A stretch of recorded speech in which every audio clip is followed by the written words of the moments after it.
বাসর শুরু করতে যাবে মুন্না আর ইভা। ঠিক এমন সময় রুমে প্রবেশ করলো পুলিশ অফিসার বাবু। বাসর ঘরে পুলিশ অফিসার বাবুকে দেখে মুন্না আর ইভা চমকে ওঠে। পুলিশ অফিসার বাবু বলল, মুন্না সাহেব, থানা থেকে আপনাকে গ্রেপ্তারের ওয়ারেন্ট এসেছে, আপনাকে আমার সাথে এখন থানায় যেতে হবে। পুলিশ অফিসার বাবুর কথা শুনে মুন্না ও ইভা চমকে ওঠে। মুন্না দাঁড়িয়ে কাপা কাপা গলায় বলল, কি বলছেন স্যার এসব? আমি আবার কি করলাম? পুলিশ অফিসার বাবু বলল, আপনার বিরুদ্ধে প্রতারণার অভিযোগ জমা হয়েছে। মুন্না অবাক হয়ে বলল, কি বলেন স্যার? আমি আবার কি প্রতারণা করলাম? আর কে আমার বিরুদ্ধে অভিযোগ করেছে? পুলিশ অফিসার বাবু দরজার দিকে চেয়ে বলল, ভেতরে আসুন। পুলিশ অফিসার বাবুর ডাক শুনে ভেতরে প্রবেশ করলো প্রিয়া। প্রিয়াকে দেখে মুন্না চমকে উঠল। বাবু বলল, মুন্না সাহেব, চিনতে পারছেন ওনাকে? উনি আপনার বিরুদ্ধে অভিযোগ করেছেন। প্রিয়া বলল, স্যার, আপনি এখনো দাঁড়িয়ে আছেন কেন? এই প্রতারককে গ্রেপ্তার করুন। এই প্রতারক আমার সাথে ভালোবাসার নাম করে প্রতারণা করেছে। পুলিশ অফিসার বাবু বলল, এই ব্যাপারে আপনার কিছু বলার আছে? পুলিশ অফিসারের কথা শুনে প্রিয়া বলে উঠল, এই প্রতারক কি বলবে? ওকে এক্ষুনি গ্রেপ্তার করুন। এমন সময় মুন্নার নববধূ ইভা বলল, আপনি চুপ করুন। সেই কখন থেকে বলে যাচ্ছেন গ্রেপ্তার করুন, গ্রেপ্তার করুন। আগে তো বলুন আমার স্বামী কি করেছে। আপনার স্বামী কি করেছে শুনতে চাচ্ছেন? তাহলে শুনুন। মুন্নার সাথে আমার পরিচয় হয় প্রথম একটি মার্কেটের লিফটে।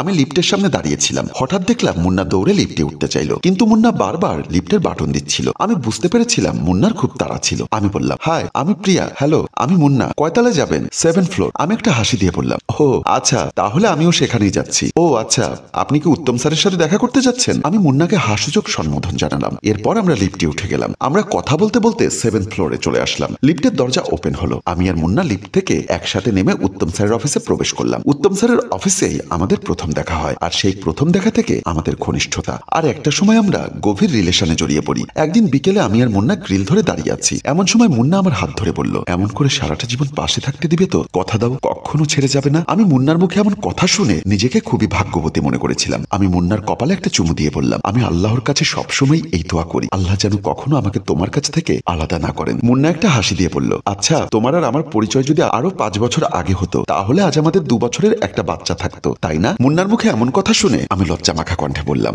যাও, তোমার মুখে দেখি একটুও লজ্জা নেই। এমন করে বলতে নেই। আজ না হোক কাল আমাদের বিয়ে তো হবেই। যখন হবে তখন দেখা যাবে। এখনই সব বলো না প্লিজ। এরকম আমাদের প্রতিটা বিকাল ছিল স্বপ্নের রঙে বোনা এক রঙিন পৃথিবী। আমি আর মুন্না বেডরুমে শুয়ে আছি। বাবা মা খালার বাসায় দুপুরের দাওয়াতে চলে যায়। আমি মুন্নাকে আমাদের বাসায় আসতে বলি। আমরা দুজন খালি বাসায় প্রেম দরিয়ায় হাবুডুবু খাচ্ছি। এমন সময় কলিং বেল বেজে উঠল। শব্দ শুনে আমি ভয় পেয়ে যাই। এমন সময় কে এলো বাসায়? বাবা মায়ের তো এখন আসার কথা না। আমি মুন্নাকে রুমে রেখে দরজা খুলে দেওয়ার জন্য বের হয়ে গেলাম। আমি দরজা খুলে দিতেই মা বাবা প্রবেশ করে বলল, কি হলো? সেই কখন থেকে দরজায় কলিং বেল বাজাচ্ছি, দরজা খুলতে তো লেট করছিস কেন? মা, আমার চোখ লেগে গেছিল, তাই শুনতে পারিনি। বাবা বলল, তোকে এমন দেখাচ্ছে কেন? কই বাবা, কেমন দেখাচ্ছে? আমি ঠিক আছি। ঠিক আছে, তাহলে যা, গিয়ে রেস্ট নে। আমি মায়ের কথা শুনে আমার রুমের দিকে চলে যাই। মা বাবাও মা বাবার রুমের দিকে চলে যায়। আমি রুমে গিয়ে আমার দরজা বন্ধ করে দেই। মুন্না বলল, কি হয়েছে? দরজা বন্ধ করছো কেন? আরে সর্বনাশ হয়ে গেছে, মা বাবা বাসায় চলে এসেছে। আমার মুখে এমন কথা শুনে মুন্না চমকে ওঠে। কি বলছো? তাহলে এখন কি হবে? আমি বললাম, আমি তো বুঝতে পারছি না এখন কি করব। এখন যদি মা বাবা আমার রুমে চলে আসে তাহলে সর্বনাশ হয়ে যাবে। তাড়াতাড়ি কোনো একটা উপায় বের করো, যেভাবেই হোক আমাকে বাসা থেকে বের করার ব্যবস্থা করো। আচ্ছা, তুমি এখন আমার বাথরুমে চলে যাও, দেখি কোনো একটা উপায় খুঁজে পাই কিনা। বলে আমি মুন্নাকে বাথরুমে ঢুকিয়ে দেই। সেদিনের কথা আমি কখনো ভুলতে পারবো না। মুন্না বাথরুমে আর আমি রুমে মুন্নাকে কিভাবে বের করা যায় সেটার জন্য ছটফট করছিলাম।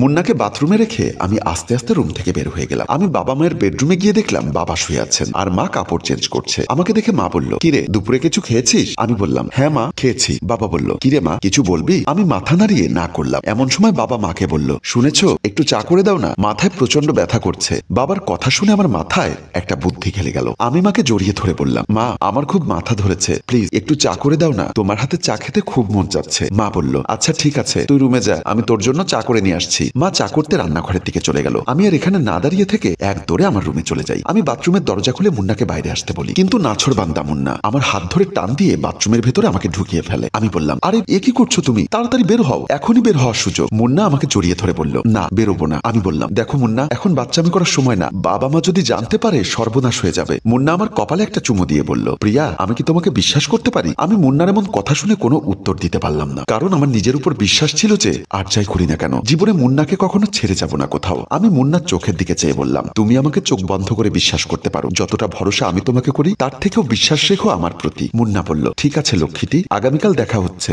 এখন তাহলে যাই। বলে মুন্না বাথরুম থেকে বেরিয়ে আসে। আমি খুব সতর্কতার সাথে মেইন দরজা খুলে মুন্নাকে বের করে দেই। আমি একটা রেস্টুরেন্টে বসে আছি। এমন সময় মুন্না আমার জন্য একটা শপিং ব্যাগ নিয়ে এসে পাশের চেয়ারে বসে বলল, হ্যাপি বার্থডে বার্থডে প্রিয়া। আমি মুন্নার মুখে এমন কথা শুনে অবাক হয়ে যাই, কারণ আমার জন্মদিন আজ আমার নিজেরই মনে নেই। প্রথম যখন আমরা কথা বলতাম তখন হয়তো বলেছিলাম আমার বার্থডের কথা। মুন্না সেই তারিখটা মনে রেখেছে আর আজ আমাকে সারপ্রাইজ করে দেয়। আমি নিজেকে মনে মনে অনেক ভাগ্যবতী ভাবতে লাগলাম। তোমার সময়ে এরকম ভালোবাসা পাওয়া যায় না। সত্যিকারের মানুষ আর মুখোশের মধ্যে কোনো পার্থক্য নেই, কিন্তু সেই ক্ষেত্রে মুন্না অনেকটাই ভিন্ন। আমি মুন্নাকে বললাম, জানো, জীবনের 22টা বসন্ত পার করে এসেছি। আজকের এই দিনটা তুমি আমার এতটাই স্পেশাল করে দিয়েছো যা অতীতের সকল আনন্দকে হার মানিয়েছে। মুন্না আমার হাতে শপিং ব্যাগটা দিয়ে বলল, এই ব্যাগটাতে তোমার জন্য একটা স্পেশাল গিফট আছে। আগামীকাল তুমি আমার স্পেশাল গিফটটা নিয়ে খালি বাড়ির ছাদে চলে এসো। আমি অবাক হয়ে বললাম, কি এমন স্পেশাল গিফট? মুন্না হাসতে হাসতে বলল, আমি যদি বলে দেই তাহলে কি আর সেটা স্পেশাল থাকে? আচ্ছা ঠিক আছে, আমি কাল তোমার স্পেশাল গিফটটা নিয়ে চলে আসবো ঠিক মতো। বলে আমরা গল্পে মেতে উঠলাম। এভাবেই চলতে থাকে আমাদের প্রেম আলাপ। আমি বেডরুমে শুয়ে আছি। আজ 2 দিন হয়ে গেল মুন্নার সাথে আমার তেমন কোনো কথা হচ্ছে না। আমি ফোনটা হাতে নিয়ে মুন্নাকে ফোন দিতে লাগলাম। মুন্নার ফোন বন্ধ দেখাচ্ছে। আমি খুব চিন্তিত হয়ে পড়লাম, কারণ মুন্না আমার সাথে একটা মুহূর্ত কথা না বলে থাকতে পারে না। অথচ আজ 2 দিন হয়ে গেল মুন্নার ফোন বন্ধ।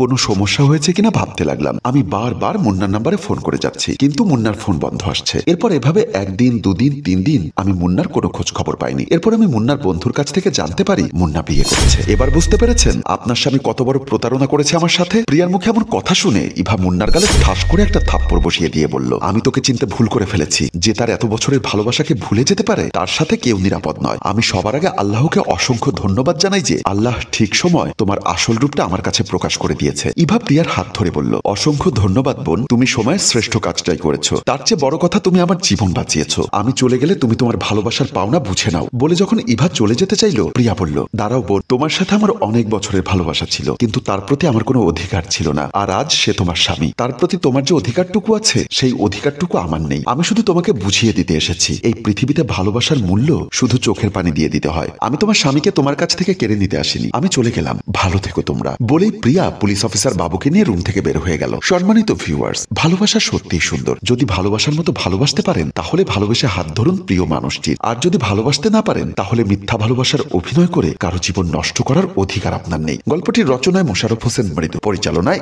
HM কারণ, চিত্রগ্রহণ ইপ্তি হোসেন ও প্রযোজনায় উত্তম কুমার।